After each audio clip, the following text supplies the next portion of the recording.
This video will talk about our 3-point hitch and different adjustments you can make through the monitor. To get to our 3-point hitch page, you can either hit this button at the very bottom or go to our menu, machine settings at the top left, and go to our rear hitch. Now once our rear hitch page is open, we've got multiple modules on here that we can adjust. Our first one will be our upper limit. So what this sets is the very maximum height our 3-point hitch can be raised to.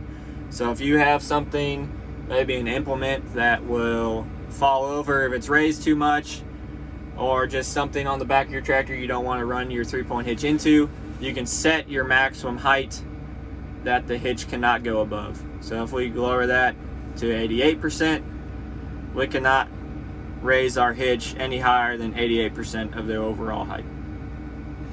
Our next two modules are our drop height and our raise height. So these two modules determine how fast or slow your 3-point hitch will be raised or lowered. So we can go into our module here, we can raise our drop rate, which means that it will lower as fast as it can.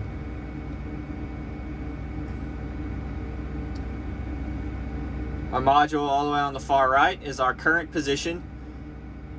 As you see, there's a percentage number, so our hitch is currently at 88%. We can lower that or raise that. You can also see that there's now a gray bar at the top of our position indicator, and that shows you that our upper limit is set lower than 100%. So if we went back to our upper limit, changed it back to 100%, you can see that gray bar disappearing at the top of our position indicator. Our last two modules on here are load depth. So what load depth is on 0 it's disengaged, on 1 through 5 is engaged. Load depth will control your rear hitch height depending on the load of the tractor.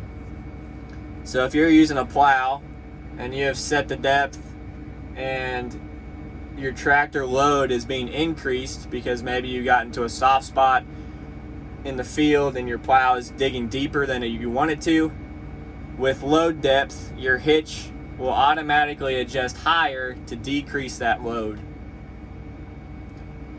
So as we can increase it, 1 being it's going to move the least amount, and 5 giving it the highest range that it can move to increase and decrease that load that you set.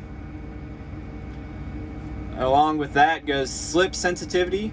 So slip sensitivity is only available if your load depth is turned on. So if your load depth is set to 0, which means position mode only, so position mode only meaning you set the position you want it to achieve and stay.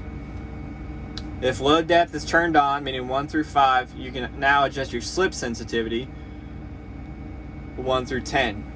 What slip sensitivity does is that if it senses increased wheel slippage, it will raise your rear hitch and subsequently raise your rear implement out of the ground until that wheel slippage comes down to an acceptable number, and then it'll lower your hitch back down to your desired set point.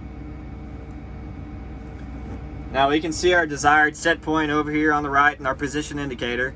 It's going to be this little indicator on the left hand side of the bar graph.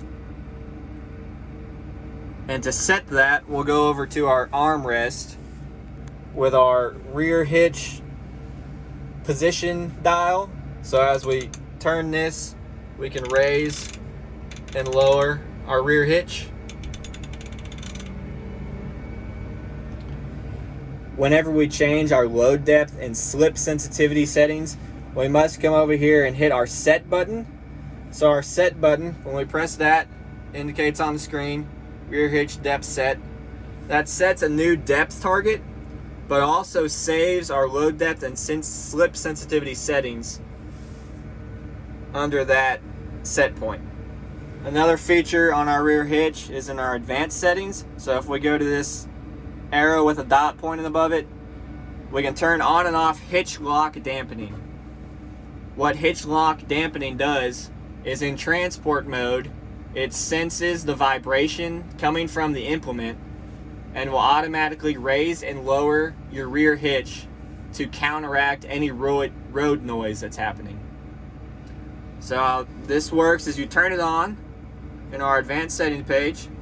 Then we'll come down here to our lock button.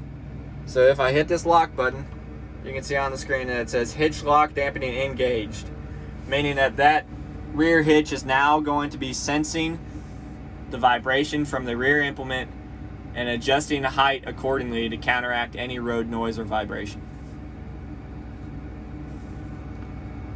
The last setting for our rear hitch that I want to talk to about is our lever adjustment right next to our SCVs.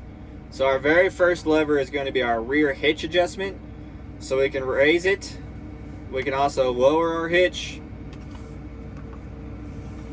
And we can also detent up, just like our SCVs, which raises our rear hitch all the way up. We can also detent down, which will lower our rear hitch to our set point. So our set point right here on the left hand side, or on the right hand side. So our set point right here is this indicator on the left hand side. If we detent down our rear hitch will automatically go to our set point.